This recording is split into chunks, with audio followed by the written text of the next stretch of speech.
Assalamualaikum warahmatullahi wabarakatuh. Alhamdulillahirrabbilalamin. Wassalatu wassalamu ala asyrafil anbiya wal mursalin Sayyidina wa maulana Muhammadin wa ala alihi wa sahbihi ajma'in, amma ba'du. Yang pertama yang saya takdimi Kiai Haji Muhammad Hasan Mutawakil Allah SHMM selaku pengasuh pondok pesantren Zainul Hasan Genggong. Yang kedua yang saya hormati Bapak Abdul Aziz Wahab BAMAG selaku Rektor Universitas Islam Zainul Hasan Genggong.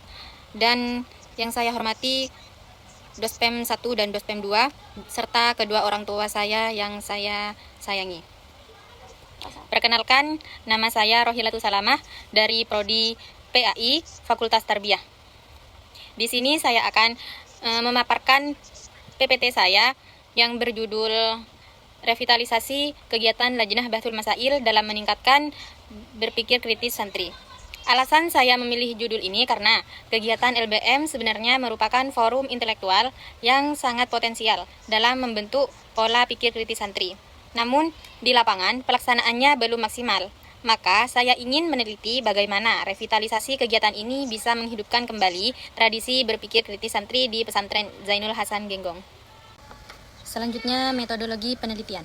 Penelitian ini menggunakan pendekatan kualitatif deskriptif untuk memahami secara mendalam proses revitalisasi Lajnah Bahthul Masail atau LBM ini dalam mengembangkan kemampuan berpikir kritis santri. Penelitian ini tidak berfokus pada pengukuran statistik, melainkan pada penggambaran dan penafsiran fenomena yang terjadi secara alami di lingkungan pesantren. Data ini dikumpulkan melalui observasi, wawancara dengan informan, kunci, dan dokumentasi kegiatan LBM. Fokus penelitian ini meliputi pembenahan struktur, metode, fasilitas, serta partisipasi santri dalam pelaksanaan LBM, serta kontribusinya terhadap kemampuan analisis dan argumentasi fikih. Pendekatan ini memungkinkan peneliti memperoleh gambaran komprehensif mengenai hubungan antara revitalisasi LBM dan peningkatan kemampuan berpikir kritis santri. Selanjutnya, kajian pustaka.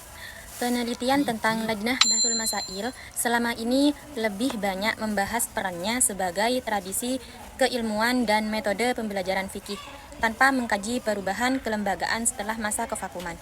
Akibatnya, masih terdapat kekosongan kajian yang menghubungkan revitalisasi LBM dengan peningkatan kemampuan berpikir kritis santri, khususnya dalam menghadapi persoalan fikih kontemporer dan penerapan metodologi istinbat al-ahkam. Padahal, tantangan pendidikan Islam menuntut pengembangan kemampuan analitis, argumentatif, dan kontekstual sebagai bagian dari kompetensi abad ke-21. Dalam konteks ini, LBM memiliki posisi strategis sebagai forum yang potensial mengembangkan keterampilan berpikir kritis santri. Namun, aspek revitalisasi kelembagaan dan dampaknya belum banyak diteliti secara empiris. Oleh karena itu, penelitian tentang revitalisasi LBM di Pondok Pesantren Zainul Hasan Genggong ini, khususnya di Pondok Pesantren Putri, menjadi penting dan urgent karena dapat memberikan kontribusi akademik sekaligus rujukan praktis bagi pengelolaan LBM di pondok pesantren lain. Langsung saja bab 1, latar belakang masalah. Latar belakang masalah ini di pondok pesantren memiliki peran penting dalam membentuk kemampuan intelektual dan berpikir kritis santri. Salah satunya melalui forum Lajnah Bahthul Masail yang berfungsi melatih analisis, pemecahan masalah, dan pengambilan keputusan hukum berdasarkan dalil syar'i. Namun, LBM di Pondok Pesantren Zainul Hasan Genggong sempat mengalami kevakuman, sehingga perannya dalam mengembangkan intelektual santri tidak berjalan optimal. Nah, setelah dilakukan revitalisasi melalui pembenahan kepengurusan, penataan jadwal, perbaikan metode musyawarah, penguatan kitab, serta peningkatan partisipasi santri, kegiatan LBM kembali dan menunjukkan perkembangan positif. Meski demikian, kajian akademik sebelumnya lebih banyak menyoroti LBM sebagai tradisi keilmuan atau metode pembelajaran tanpa mengkaji proses revitalisasi kelembagaannya, serta dampaknya terhadap kemampuan berpikir kritis santri. Padahal di tengah kompleksitas persoalan fikih kontemporer dan tuntutan kompetensi abad ke-21, santri dituntut memiliki kemampuan berpikir kritis, analitis, dan kontekstual. Oleh karena itu, penelitian tentang revitalisasi Lajnah Bahthul Masail dan kontribusinya terhadap peningkatan pemikiran kritis santri menjadi penting dan relevan, baik untuk pengembangan kajian akademik maupun sebagai rujukan praktis bagi pengelolaan LBM di pesantren. Jadi, berdasarkan latar belakang yang ada di slide sebelumnya, terdapat beberapa masalah yang telah dirumuskan oleh peneliti sebagai berikut. Yang pertama, apa faktor-faktor yang menyebabkan stagnasi dan kevakuman kegiatan Lajnah Bahthul Masail di Pondok Pesantren Zainul Hasan Genggong? Yang kedua, bagaimana strategi dan bentuk revitalisasi kegiatan Lajnah Bahthul Masail yang dilakukan untuk menghidupkan kembali tradisi keilmuan di lingkungan pesantren Zainul Hasan Genggong? Yang ketiga, bagaimana dampak revitalisasi kegiatan Lajnah Bahthul Masail terhadap kemampuan berpikir kritis santri? Selanjutnya, tujuan penelitian. Yang pertama, mendeskripsikan proses revitalisasi Lajnah Bahthul Masail atau LBM di Pondok Pesantren Zainul Hasan Genggong, Probolinggo, termasuk pembaharuan, strategi penguatan, dan langkah-langkah yang dilakukan untuk mengaktifkan kembali kegiatan setelah masa vakum.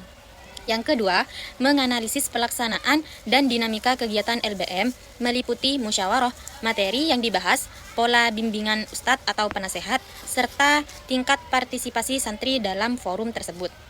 Dan yang ketiga, menjelaskan kontribusi LBM dalam meningkatkan kemampuan berpikir kritis santri, khususnya dalam hal kemampuan menganalisis persoalan fikih, menyusun argumen secara sistematis, dan merumuskan solusi terhadap permasalahan keagamaan kontemporer. Lanjut, manfaat penelitian. Manfaat penelitian di sini ada dua. Yang pertama, manfaat secara teoritis, dan yang kedua, manfaat secara praktis. Yang pertama, manfaat secara teoritis. Secara teoritis, penelitian ini dapat diharapkan memberikan kontribusi terhadap pengembangan kajian pendidikan pesantren, khususnya terkait peran Lajnah Bahthul Masail dalam pembentukan kemampuan berpikir kritis santri. Hasil penelitian ini dapat menjadi rujukan akademik bagi pengkaji pendidikan Islam mengenai pentingnya revitalisasi lembaga musyawarah keagamaan sebagai instrumen penguatan nalar dan kecakapan analitis. Selain itu, penelitian ini dapat memperkaya literatur mengenai model pembelajaran berbasis musyawarah yang relevan dengan perkembangan zaman. Nah, yang kedua, manfaat praktis. Manfaat praktis secara penelitian ini diharapkan memberikan manfaat bagi pondok pesantren. Bagi pondok pesantren memberikan gambaran dan rekomendasi mengenai strategi penguatan dan pengembangan LBM sehingga forum ini dapat berjalan lebih efektif, terarah, mampu menjadi wadah peningkatan dan kompetensi intelektual santri. Selanjutnya, manfaat bagi pengurus dan pembina LBM menjadi bahan evaluasi untuk mengetahui efektivitas program, metode, dan pelaksanaan musyawarah serta membantu merumuskan langkah-langkah yang dapat meningkatkan kualitas kegiatan Bahthul Masail. Dan yang ketiga, bagi santri, mendukung peningkatan kemampuan berpikir kritis, analitis, dan argumentatif melalui kegiatan LBM yang lebih terstruktur sehingga dapat meningkatkan kapasitas mereka dalam menghadapi masalah-masalah keagamaan kontemporer. Dan yang terakhir, manfaat bagi peneliti. Bagi peneliti selanjutnya menjadi referensi untuk penelitian lanjutan terkait revitalisasi organisasi ilmiah di pesantren, pendidikan, atau pengembangan metode musyawarah dalam pembelajaran fikih. Selanjutnya, kajian teori. Yang pertama, revitalisasi. Revitalisasi dipahami sebagai proses strategis untuk menghidupkan kembali dan mengoptimalkan suatu lembaga melalui evaluasi kondisi awal, penyusunan strategi, serta implementasi berkelanjutan. Dalam konteks pesantren, revitalisasi diarahkan pada penguatan tradisi ilmiah, peningkatan kapasitas intelektual santri, optimalisasi forum keilmuan seperti LBM, serta pembenahan struktur organisasi dan pelaksanaan musyawarah.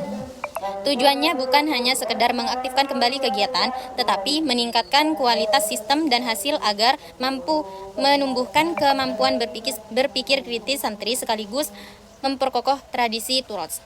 Yang kedua, LBM. LBM atau Lajnah Bahthul Masail merupakan forum ilmiah pesantren yang berakar dari tradisi halakoh dan kajian kitab fikih klasik. berkembang terus menjadi ruang diskusi sistematis untuk membahas persoalan keagamaan kontemporer melalui metodologi istinbat al-ahkam. Pelaksanaannya melibatkan unsur perumus, musoheh, peserta musyawarah, materi pembahasan aktual, kitab rujukan turots, dan metode analisis argumentatif. Secara pendidikan, LBM berfungsi sebagai sarana pendalaman turots, latihan logika analitis, penguatan kemampuan argumentasi, serta pembentukan karakter ilmiah yang dialogis dan moderat. Karena itu, LBM menjadi instrumen strategis dalam menyiapkan santri agar mampu merespon dinamika sosial keagamaan modern. Yang terakhir, berpikir kritis. Dipahami sebagai keterampilan kognitif tingkat tinggi yang mencakup kemampuan menganalisis masalah, mengevaluasi argumen, membedakan fakta dan opini, serta menarik kesimpulan logis berbasis bukti. Menurut Ennis, berpikir kritis melibatkan sikap rasional dan kemampuan mengevaluasi informasi secara objektif. Indikatornya meliputi analisis runtut, identifikasi argumen, evaluasi validitas dalil, penghubungan teks dan konteks, penarikan kesimpulan logis, serta komunikasi pendapat secara sistematis. Dalam kerangka ini, revitalisasi LBM berpotensi menjadi media efektif untuk mengembangkan keterampilan berpikir kritis santri melalui praktek musyawarah ilmiah yang terstruktur. Yang terakhir, bab 3, yaitu metode penelitian. A. Pendekatan dan jenis penelitian. Pendekatan dan jenis penelitian ini menggunakan pendekatan kualitatif karena berupaya memahami fenomena secara mendalam melalui pengumpulan data yang bersifat deskriptif berupa kata-kata, penjelasan, perilaku, dan dokumentasi. Pendekatan kualitatif dipilih karena penelitian ini tidak bertujuan untuk mengukur angka atau variabel secara statistik, melainkan menggambarkan serta menafsirkan proses revitalisasi Lajnah Bahthul Masail ini dalam mengembangkan kemampuan berpikir kritis santri, sebagaimana terjadi di lingkungan pesantren. Fokus utamanya adalah mendeskripsikan bagaimana revitalisasi LBM ini dilakukan mulai dari pembenahan struktur, metode fasilitas, hingga partisipasi santri dan bagaimana revitalisasi tersebut berkontribusi terhadap penguatan kemampuan berpikir kritis santri. Penelitian deskriptif ini sangat relevan karena memperhatikan situasi yang terjadi di lapangan, secara apa adanya, atau disebut natural setting. Penelitian ini mengumpulkan data melalui observasi langsung, wawancara, dan informan kunci serta dokumentasi kegiatan LBM. Melalui proses ini, peneliti dapat memahami secara komprehensif sebagaimana proses revitalisasi dijalankan, bagaimana LBM setelah pembenahan, serta bagaimana hal tersebut berdampak pada kemampuan santri dalam menganalisis dalil dan menyusun argumentasi fikih. Dengan demikian, penggunaan pendekatan dan jenis penelitian ini memungkinkan peneliti menggali makna mendalam proses dan menyusun gambaran yang jelas mengenai hubungan antara revitalisasi LBM dan peningkatan kemampuan berpikir kritis santri. B. Kehadiran peneliti. Dalam penelitian kualitatif, peneliti berfungsi sebagai instrumen utama yang hadir langsung di lapangan untuk mengumpulkan dan menganalisis data. Pada penelitian ini, peneliti hadir di lingkungan kegiatan Lajnah Bahthul Masail ini di Pondok Pesantren Zainul Hasan Genggong sebagai pengamat non-partisipan, yaitu mengamati kegiatan tanpa terlibat dalam musyawarah. Peneliti melakukan observasi, wawancara, dan dokumentasi dengan berinteraksi dengan pengurus, ustadz, dan santri secara bertahap. Kehadiran langsung ini memungkinkan peneliti memahami dinamika kegiatan secara holistik, sehingga data yang diperoleh lebih akurat dan mencerminkan kondisi nyata di lapangan. Yang C. Data dan sumber data penelitian. Data dan sumber data penelitian ini terdiri dari data primer dan sekunder yang saling melengkapi untuk menjamin keakuratan temuan. Yang pertama, data primer. Data primer diperoleh secara langsung dari pihak yang terlibat dalam kegiatan LBM melalui observasi dan wawancara mendalam dengan pengurus LBM, ustadz pembimbing, serta santri dan peserta aktif. Data ini memberikan gambaran autentik mengenai proses revitalisasi, pelaksanaan musyawarah, dan perkembangan kemampuan berpikir kritis santri. Sementara itu, yang kedua, data sekunder. Data sekunder diperoleh dari dokumen kegiatan LBM, arsip administrasi pesantren, serta literatur ilmiah yang relevan. Data sekunder ini berfungsi memperkaya, mengklarifikasi, dan memverifikasi informasi dari sumber primer hingga analisis penelitian menjadi lebih komprehensif. D. Teknik pengumpulan data.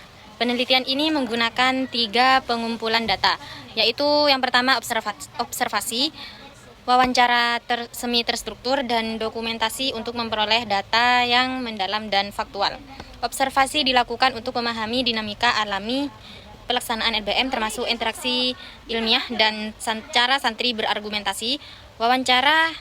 Yang kedua, wawancara digunakan untuk menggali pengalaman dan pandangan pengurus, ustadz pembimbing, santri, serta pihak pesantren mengenai proses revitalisasi dan dampaknya terhadap kemampuan berpikir kritis santri. Dan yang ketiga, dokumentasi, yaitu berfungsi sebagai bukti pendukung berupa arsip notulen, foto, dan dokumentasi resmi untuk memverifikasi temuan. E. Teknik analisis data. Analisis data penelitian kualitatif merupakan proses yang berlangsung secara terus-menerus, sejak sebelum peneliti memasuki lapangan hingga penelitian selesai. Analisis dilakukan dengan tujuan memahami makna data, menemukan pola, serta menyusun kesimpulan yang relevan dengan fokus penelitian, yaitu revitalisasi Lajnah Bahthul Masail atau LBM dan pengaruhnya terhadap kemampuan berpikir kritis santri. Penelitian ini menggunakan model analisis data menurut Miles dan Haberman yang meliputi 3 tahapan, yaitu yang pertama reduksi data, yang kedua penyajian data, dan yang ketiga penarikan kesimpulan atau verifikasi. Nah, yang pertama reduksi data.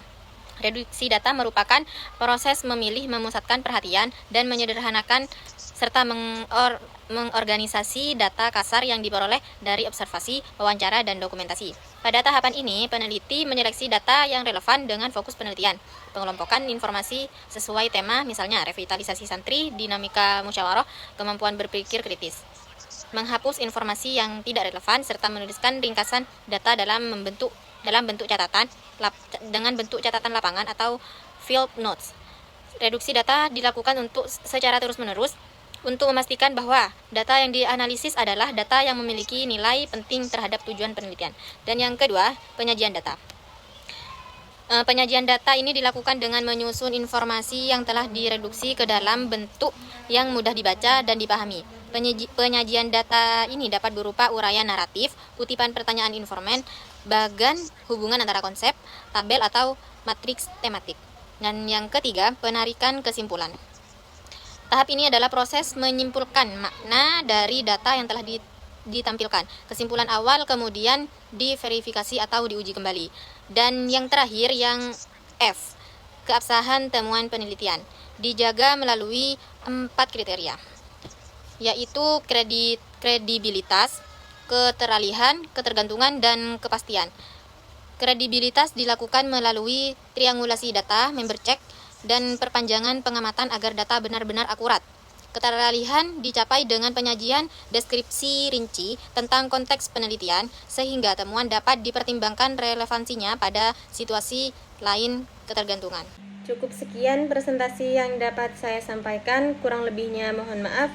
Wassalamualaikum warahmatullahi wabarakatuh.